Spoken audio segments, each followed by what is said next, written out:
A weekend full of high-profile matchups, championship contenders, and teams trying to turn their fledgling seasons around. We take you through the highly anticipated matches this weekend in Europe. Could Arsenal finally break their 8-year hijinks against Manchester City? I'm Redbeard. This is Targo. How's it going, guys? Join us as we break it all down. This is an all-new episode of Brews and Banter, and it starts right now.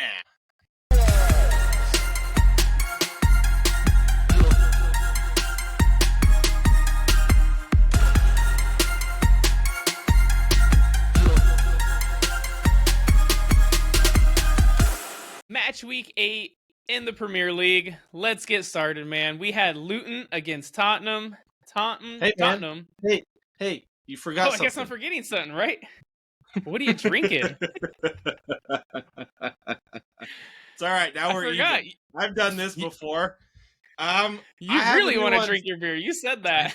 I do, because it's from Humble Abode. It's their newest Scotch ale, but it's called From the Shire Scotch Ale.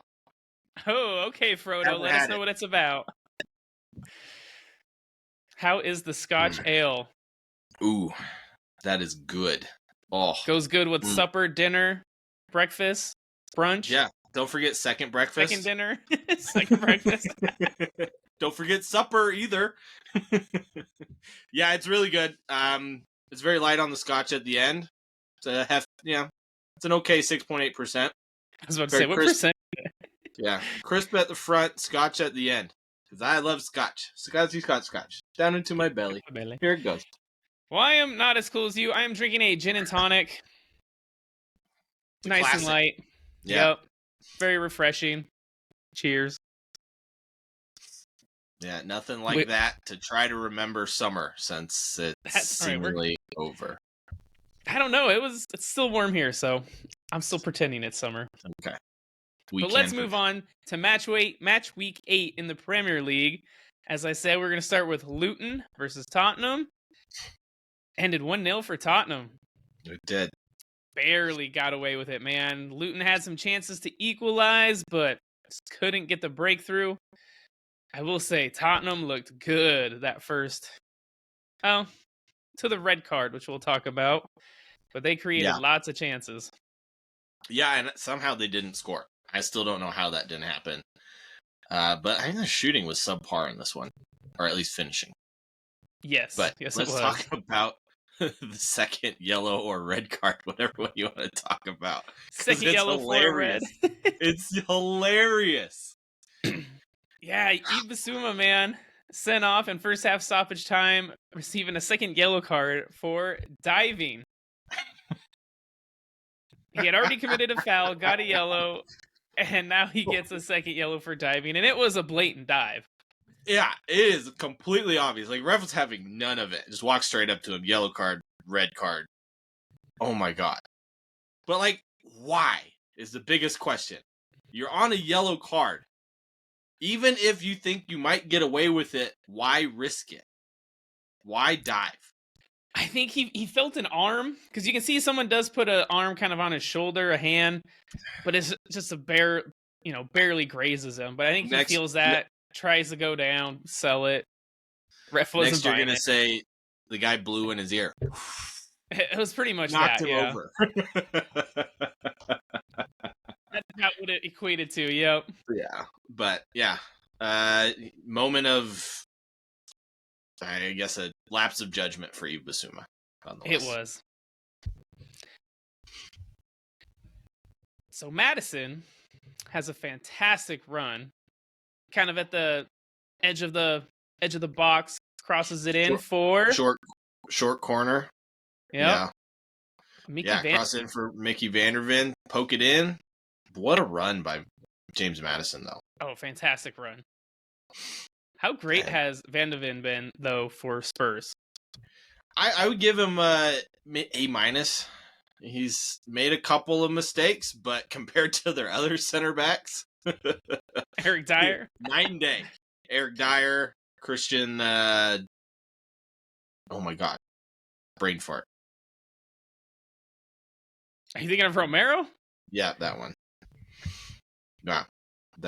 Anyways, I need more of this, apparently. Got to get your brain going. Yeah, the juice is flowing.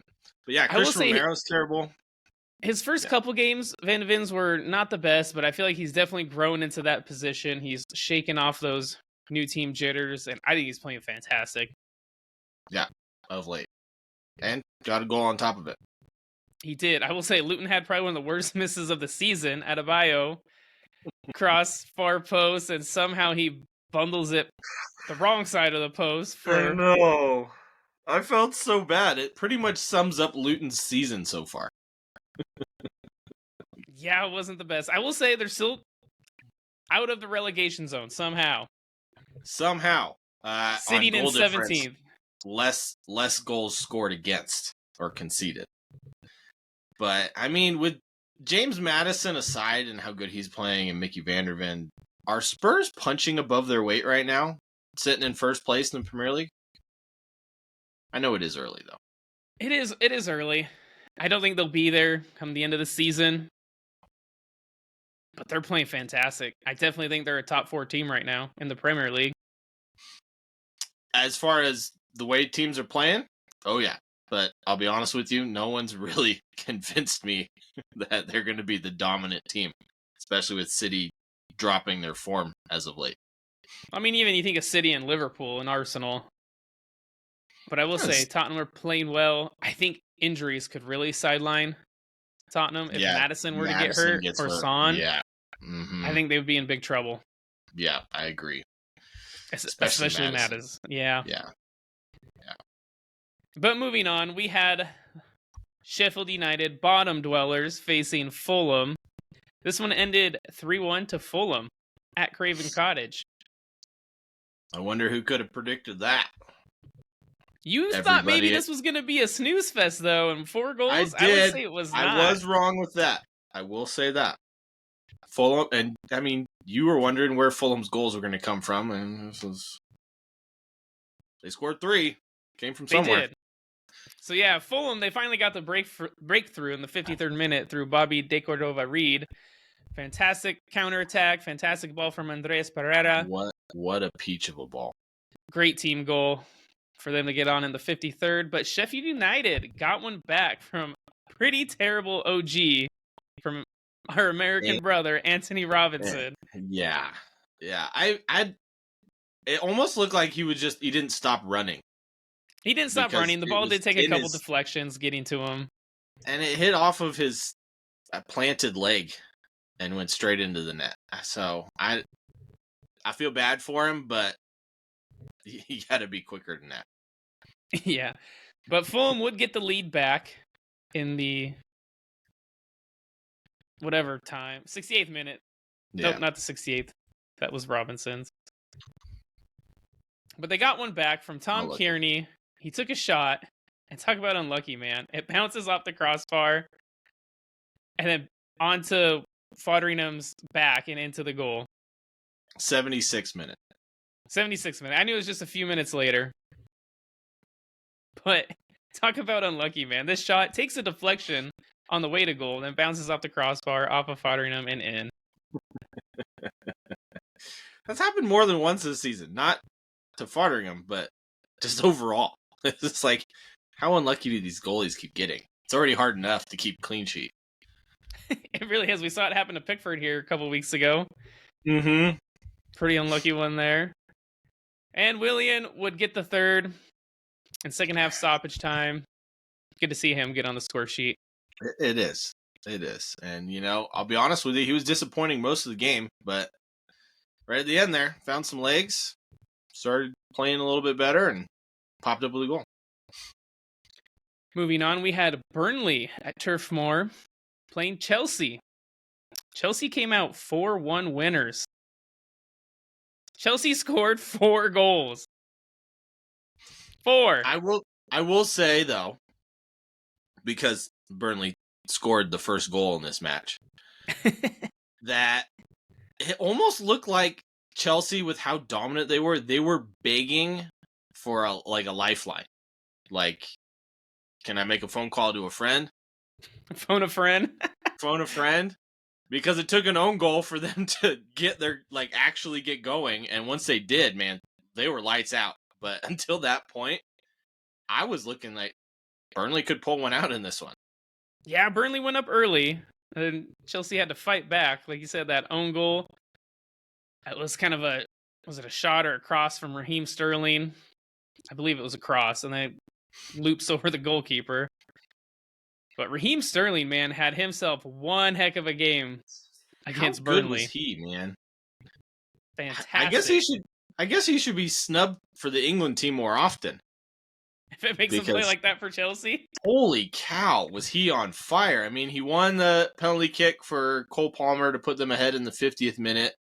He scored an absolute peach of a goal from an impossible angle in the 65th. I mean...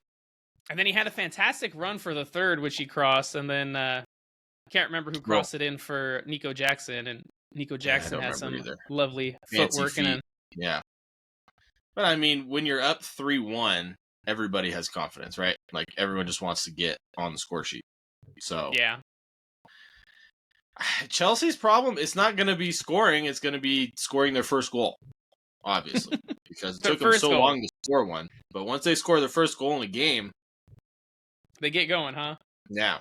So, I mean, if teams can keep them out of the net, they pull fast ones on them all season.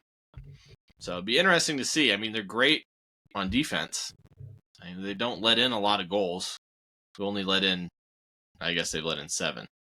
But, I mean, that's better than Liverpool. Same as Aston Villa. Better than Newcastle. Oh, wait. Sorry. Villa's let in 12. But yeah, it's better than most teams above them. Even Tottenham have let in 8. So their defense hasn't really been the subject. It's been their offense. I mean, a lot of these games that they were losing or drawing, it was 1-0, 1-1, things like that, where they couldn't finish their chances. Yeah, especially Nico Jackson. He's such a good player too, and I hate it to see it. Yeah, actually, yeah. I love to see it. He did look good in preseason, but he looked great in preseason. But so did all of Chelsea, even Mihajlo Mudryk.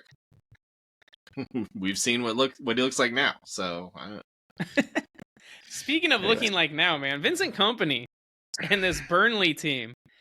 Last year, we're playing fantastic in the Championship.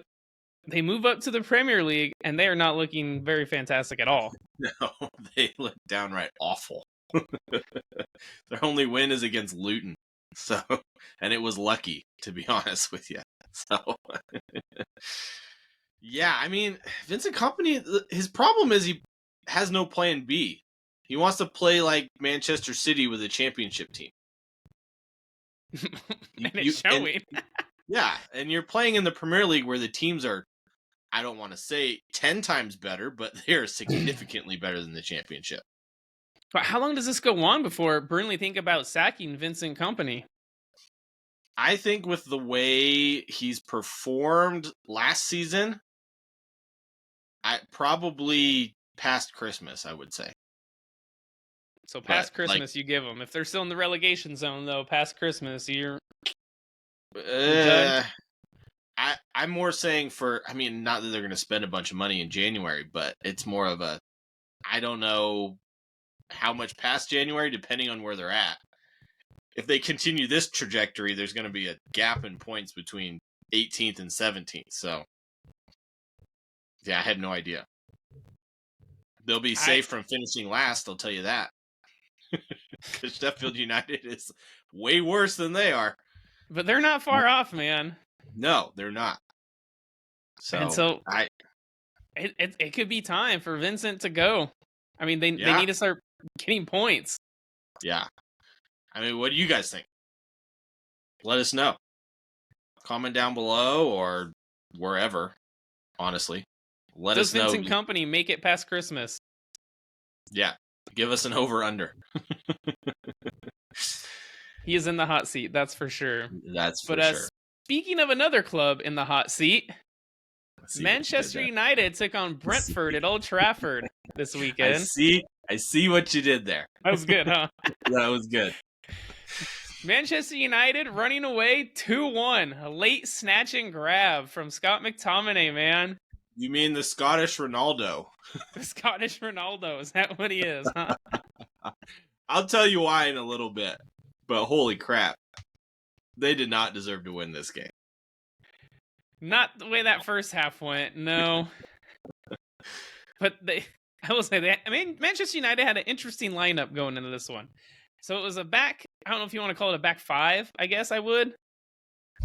Maybe a back four with Dalot, Harry Maguire, Johnny Evans, and Victor Lindelof. So you had 3 center backs, which, hey, they played a center back at left back. I wonder who was saying that. Who thought of that one? Weird. Amrabat played in the midfield where he should. And so I kind of liked the lineup. You know, it kind of changed. Amrabat would kind of drop into that left. Rashford was sometimes up along Højlund, sometimes on the left. It was interesting tactics from Ten Hag, I will say. It looks like the whole squad in general needs some time to work on that for it to actually click properly, but I mean, he might be onto something there. How do you feel about Mason Mount? He got the move to Manchester United. He's played in 4 games. I'll take the long answer. Okay. Give me your thoughts on Mason Mount right now, Manchester United. Well, Mason Mount was, arguably Chelsea's best player 2 years ago, right? Like, he was having a fantastic season. Seemed like nobody could stop him, and he was only going to go up from there. And then a couple of injuries, sat on the bench, didn't play well last season, gets his, I guess, dream transfer to Manchester United. He's continued that same form. I don't know what Manchester United were hoping they were going to get from him, but if it was anything from last season, I mean, you knew exactly what you were going to get, and it was going to be nothing but disappointment. And that's what it's been, is disappointment, honestly, from him. Yeah. It looks a shadow of himself from 2 years ago. I mean, I've heard comparisons of him and Kai Havertz, like which one's going to actually hit the ground running and capture their old form, but neither one of them right now, I would say, looks like they're going to be neither. as good as they used to be. Mason Mount's definitely the worst of the two. I will give that. But do you think Bruno Fernandes in that midfield is hindering Mount? Could be. Maybe he needs more of more closer to a number 10 role. I mean, That's he did that for he Chelsea had in this game, but yeah. I don't know. The jury's still out for me. He's only had a few games. Don't get me wrong. He's done nothing in these games and has looked terrible, but I will give him a few more to settle at his club, new club, and we'll see where he can go from there. I'll tell you what. Like this video if you think Mason Mount's been shit. Subscribe if you think he hasn't. Or do both if you think he's been crap. Whatever. There you go. But Brentford, they took the lead in this game through Matthias Jensen. He got his 3rd goal of the season in the 26th minute. I mean, what a comedy of errors for this goal. United had a chance to clear it, failed at that. Onana should have saved it, failed at that. His hand goes over the ball. Again. I don't understand his decision making. That ball's not far from him. 2 hands. Parry it, if nothing else. Why try to do a one-handed save by the ground? Your hand's going to lose every time. It wasn't a hard shot. It was a, yeah. I don't want to call it a slow roller, but it wasn't the fastest shot. And he should have saved it. 100%. And like Luton hitting the wrong side of the post and an obvious goal-scoring opportunity, this goal also sums up Manchester United's season. It does. It's a comedy of errors, defense, goalie making a mistake. Why they went and bought Onana for that much, man? I don't know. The other keepers based off last season, I'm sure. Yeah, that makes perfect sense. So far this season, maybe it's just a curse in their goalkeeping position. I don't know. David De Gea has cursed him since they let him leave, huh? Yeah. There's a little voodoo magic sitting at home. Because he still doesn't have a team, by the way. That's crazy. But like we had said, United got 2 goals in second half stoppage time. I think it was the 94th and 97th minute. Scott McTominay with both goals. Harry Maguire with an assist. Yeah, and it was a peach of an assist too. Nice And he header had a back pretty- into the middle.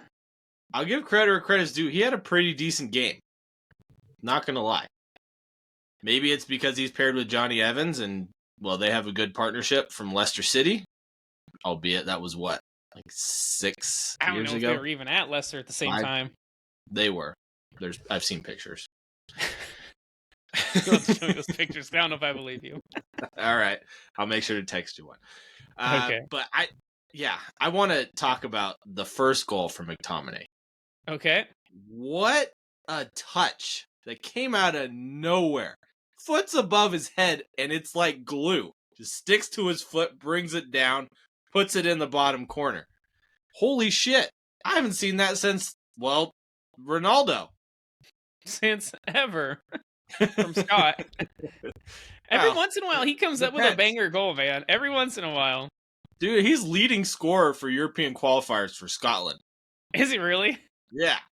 And leading scorer in the qualifying round. I don't know why. I don't know how. Maybe Manchester United should try that more often. Just where would they put him? They just spent out 60 million or 80 million, whatever it was, on Mason Mount. I'm just saying use him as a sub more often. He doesn't even get used as that very often. So, but yeah, Maguire, beautiful cushion header across. McTominay wins it for them in the 97th minute, and I'm pretty sure this is United's first ever come from behind win in stoppage time. Ever. Alone in stoppage time. Yes, ever. So they desperately needed those points, though, man. They did, and you could see how much it meant to Scott too. Yeah, it did. All right, moving on to a couple of teams that will probably be fighting in that relegation zone. We had Everton versus Bournemouth. Everton, man, we got the Everton of a couple of weeks ago running out 3-0 winners over Bournemouth. And deserved 3-0 winners. Oh, very much so. But I will say, I don't know if this is how good Everton was in this game or how bad Bournemouth is. Ooh, well, we'll get to how bad Bournemouth are. I do want to talk about them. Okay, good. So, yeah, Everton, they got the scoring started. James Gardner in the 8th minute, so nice and early. It was a pretty unfortunate slip from the center back for Bournemouth. Tried to dribble out, slips, gives the ball right to Gardner. It was like 3-on-1. Second goal was a golazo from Jack Harrison. My jaw hit the ground, literally, watching this goal. How he managed to finish that on a one-time volley? Wild. Like that? Just only one word for it, and it's wow. Fantastic finish. Would recommend checking that one out. Yeah. And then the player who sometimes may be good, which was this game, Decore, man, got a goal in the 60th to round it out. I will say, fantastic block on the line from Jack Harrison. And then Decore was just kind of there to tap-a-roo. Give it a little tap-a-roo. We'll tap it in. But Bournemouth, man, they're in trouble. They do not look good. Are they? They don't have a win this season. Was it like 2 weeks ago we were talking about the 3 promoted teams looking like they're going to be relegated? I think Bournemouth listened to us and said, hold my beer. We can be relegated too. Yeah. Like, oh, you want a battle? We'll make it a battle because we're worse than at least 2 of them. Holy crap. And I feel like with their players, you look at Sheffield's team, you look at Luton, Burnley's teams. Bournemouth's team on paper looked better. Yeah. I mean, you got Luis Sinisterra, Justin Kluivert, Amin Traore that were on the bench. Tyler Adams, albeit he's been injured all season. Played half a game. Yeah. And so, I mean, I remember Sinisterra from last year at Leeds. He was a fun, quick winger.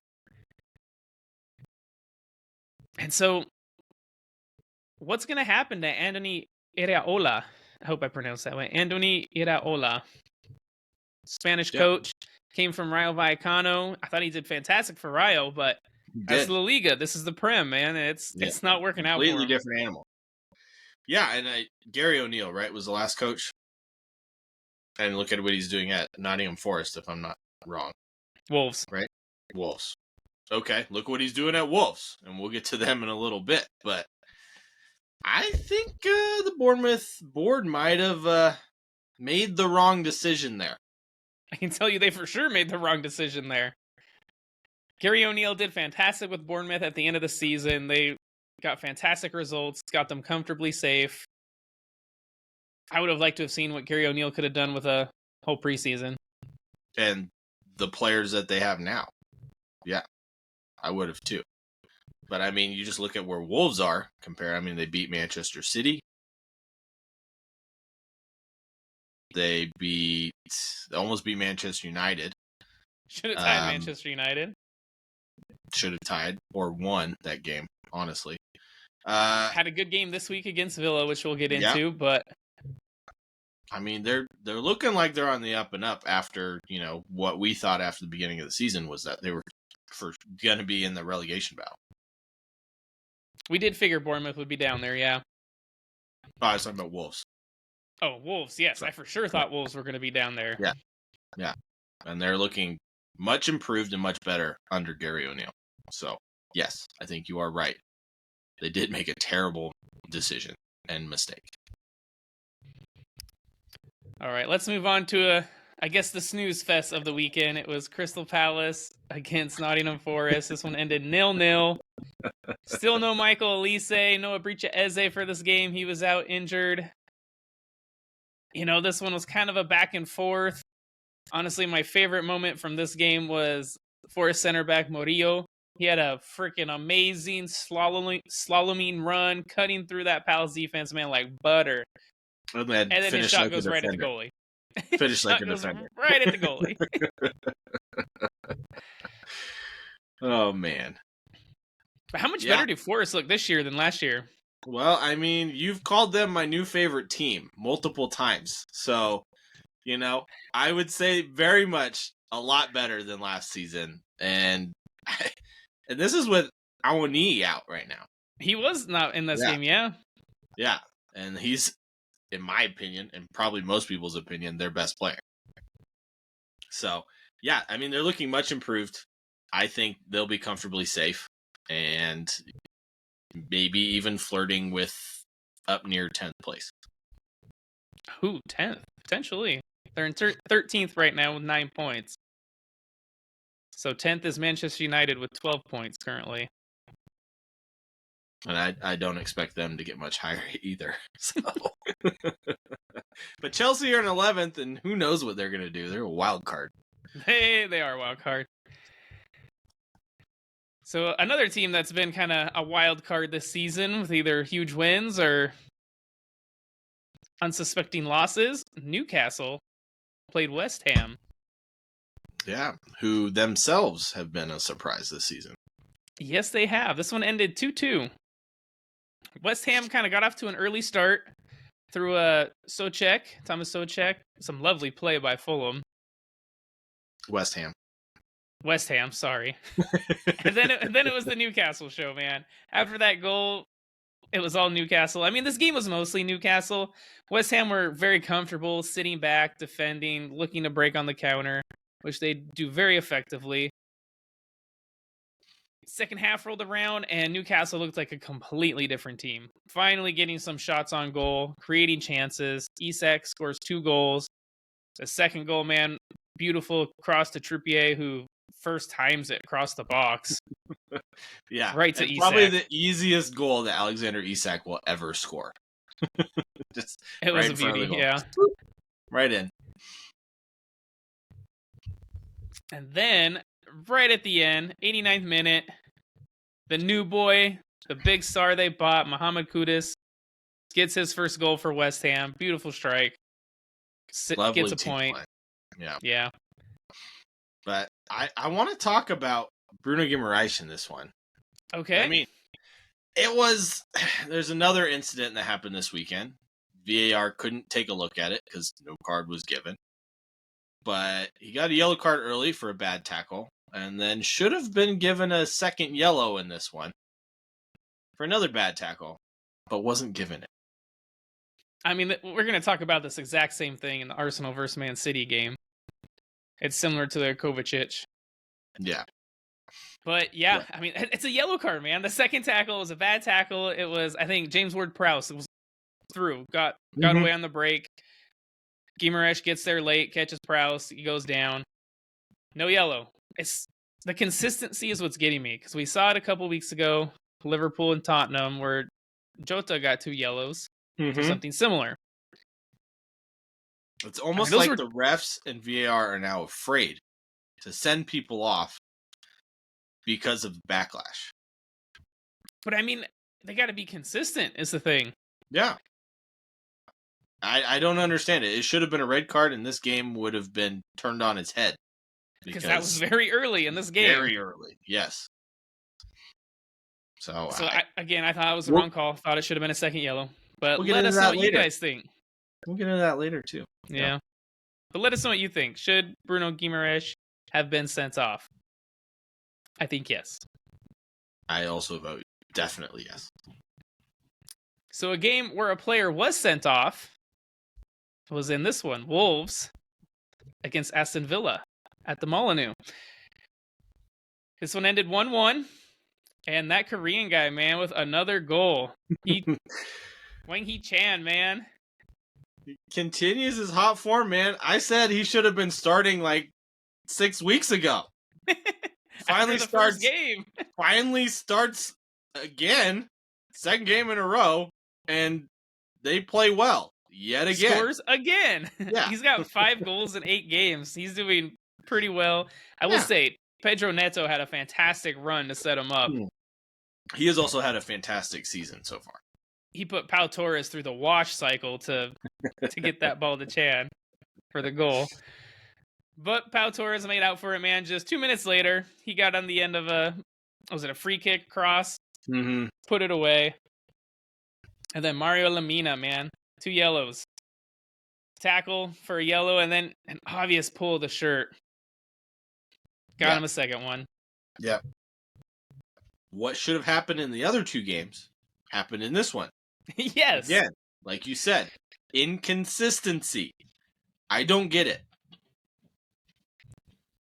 But Wolves, man, they're flying high right now. They're sitting in 14th on 8 points. So they're still kind of flirting with that relegation zone, but I will say they're playing well. They're playing these top teams well. First half against Liverpool, I think it was a week ago, they played great. 2 weeks ago, because they just beat Manchester City a week ago. Yep. Should have got a result at Old Trafford against Manchester United. Robbed. Yep.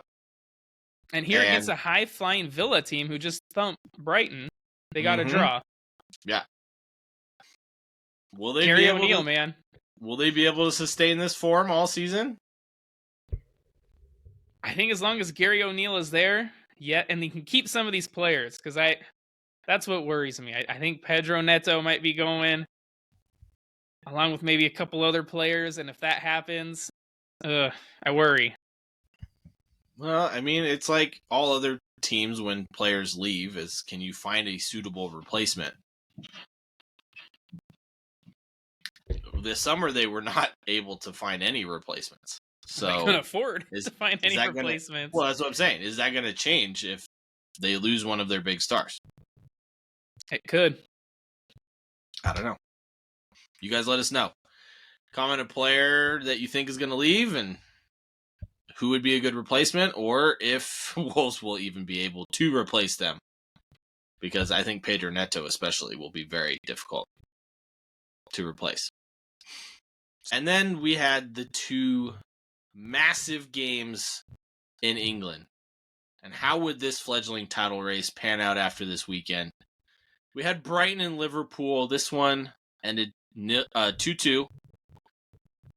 And I'll be honest with you, it was a pretty even match, I would say. I would say it was a tale of 2 halves. So ironically, Liverpool scored both their goals in the first half, but I would say didn't look the better team.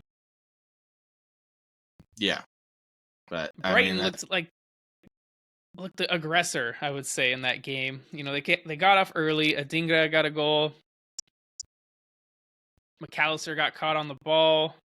Allison, poor positioning, I would say. Yeah. Didn't Yeah, I look like think in so. much of a hurry to get back into goal after he passed it out. But fantastic finish by Adingra. And then it was kind of almost Brighton shooting themselves in the foot, trying to play out. Liverpool pressed. Bad passes by Brighton means a turnover in their half. And when you got a player like Mo Salah, man, that's a dangerous game to play. Yep. Mo Salah scored the first one, and then Szoboszlai got fouled in the Penalty box. kick. Mo Salah Yeah. steps up, takes it. Is But Mo Salah? like, I would say, is Mo Salah the best penalty kick taker in the world right now? no, Every time he steps up, seemingly he doesn't miss. I mean, he missed one against Arsenal, but he missed one against Bournemouth as well. oh, well, I forgot about that one. So I'll retract that statement.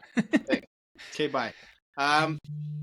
Yeah, I mean, and then a wonderful free kick allows Lewis Dunk to head one in to level it, but that leads me right into our players to watch and our matchups to watch, because Liverpool's right back, who was Joe Gomez, against At that point, Trent, had been subbed against Kiro Matoma, and Matoma just tore up Gomez, pretty much turning him around in a circle, or like a top even, to win the free kick, because Trent kept him pretty quiet though. He did, but I mean, he put Joe Gomez on against Matoma, who is like the Energizer Bunny out there.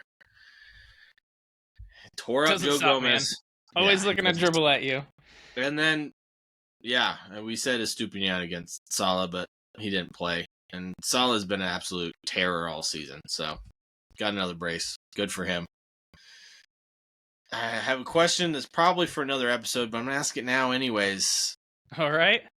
Who was better in the Premier League, Mo Salah or Cristiano Ronaldo? In the Prem, probably Mo Salah. How many goals did Ronaldo score in the Prem? I guess would be my question versus Salah. I think total for Manchester United was like 160. I know Salah's beating him by like 30 some odd goals and a plethora of assists. So hence why it's the assist, I think, is what does it for me. Oh, and his vision too. Like some of the balls he plays, you're like, how did you even see that? Like seeing his angle for Luis Diaz's goal earlier in the season, where he played it across the defense. Yeah, so here we go. So for Manchester United on his first stint, he scored 118. On his second stint, he scored 27. So 145. That's a lot of goals, man. Yeah. Mo Salah, right, let me look at Mo Salah real quick. 190, well, plus 2 for Liverpool. Yeah, 192 plus the couple for Chelsea. Yeah. And no one cares about that. I think it's the assists, man, that Salah has. Yeah. So, anyways, I was curious. I think Mo Salah is a much better player in the Prem than Ronaldo was. But let us know. Who would you take? Who's the better player in the Prem? Only the Premier League. Exactly. Only the Ronaldo Premier League. In La Liga. Whoo. It's a whole nother animal. But yeah, I mean, I'll be honest. Ryan Gravenberch should have had his first goal for Liverpool. Should have. Mm-hmm. And João Pedro also should have won it for Brighton.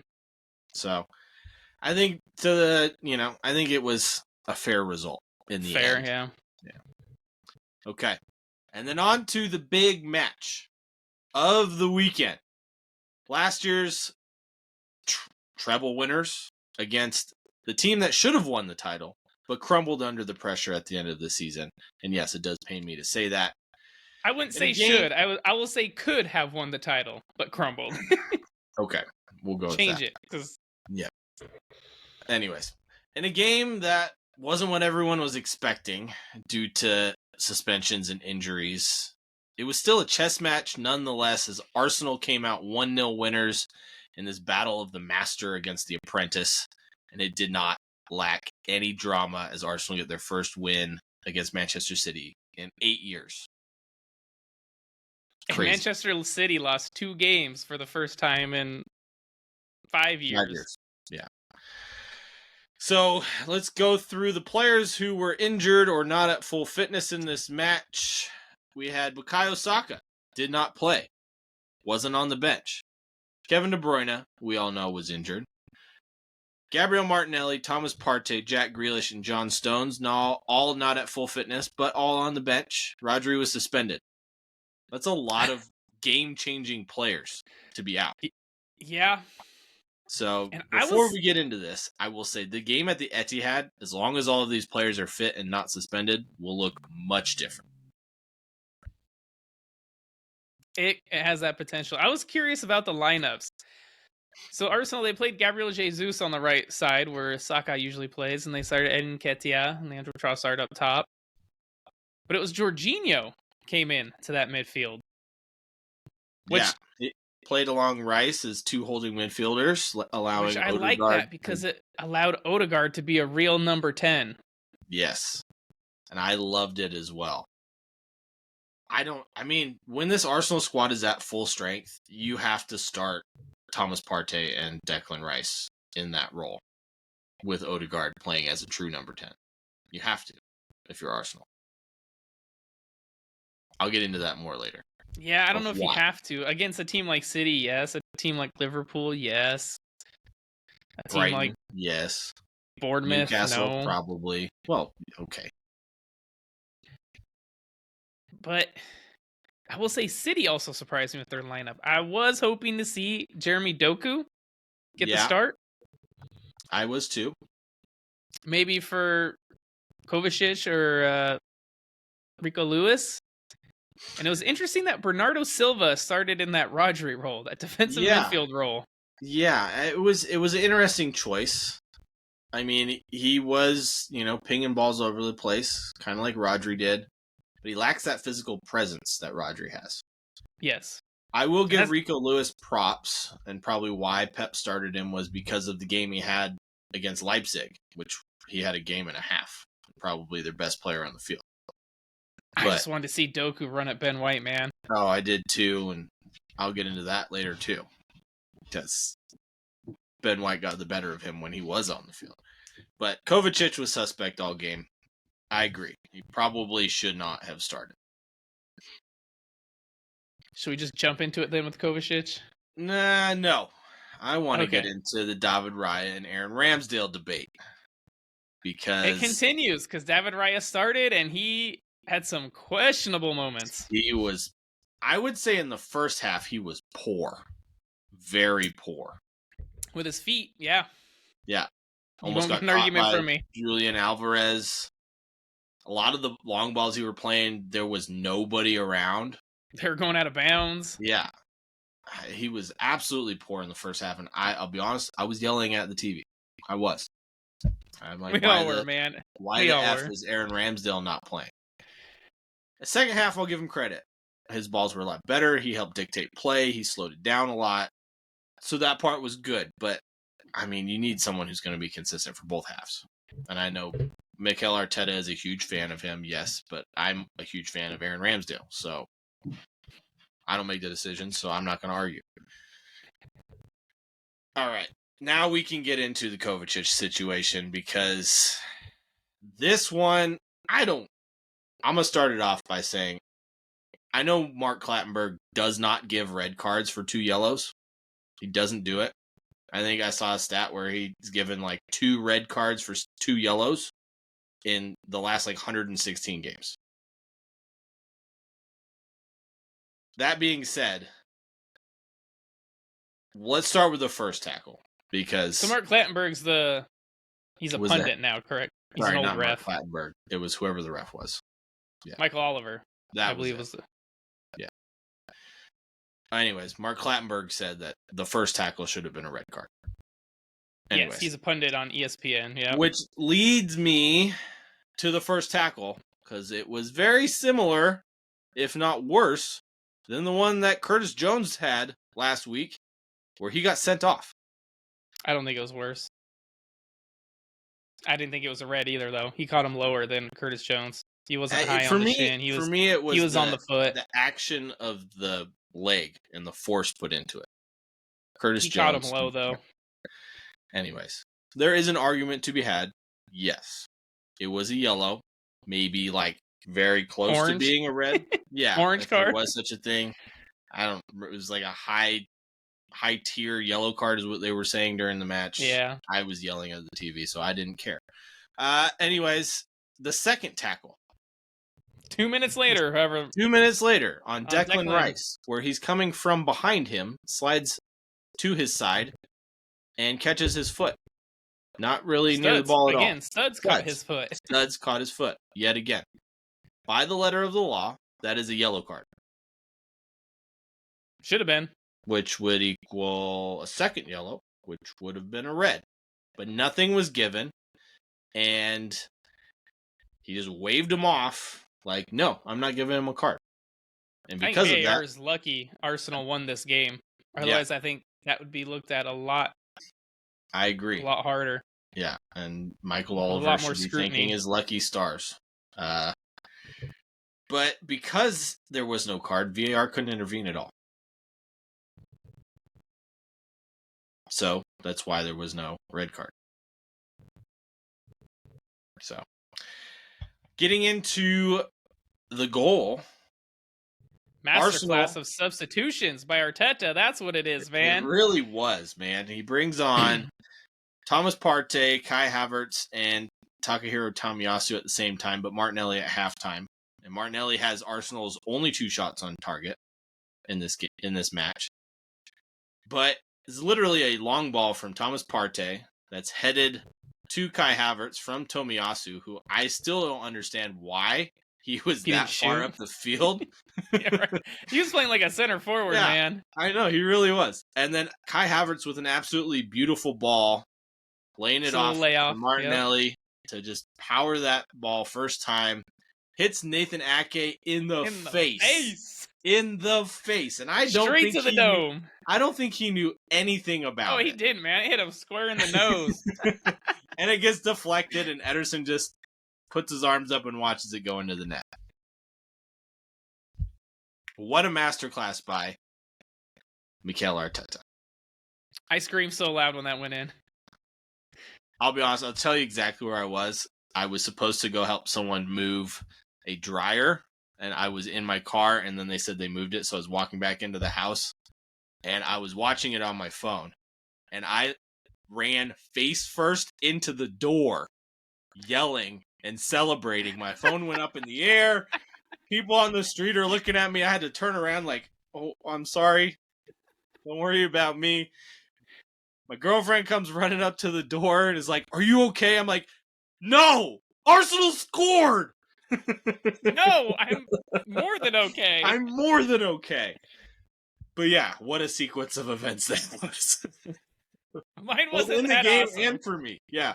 Mine was more like I screamed into the couch cushion and just punched it a bunch. Just yeah, same, but different, but still same.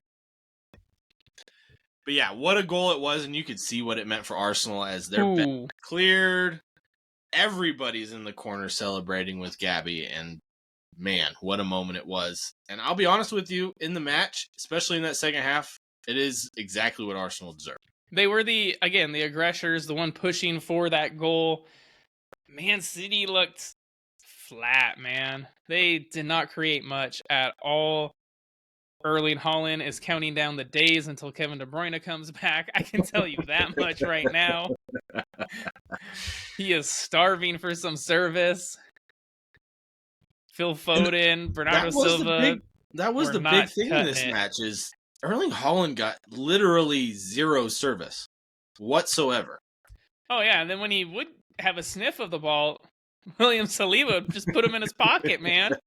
Or I on the will, ground. One of I the will two. say, in this game, Saliba, man, he looked the best defender in the world. There is definitely an argument there.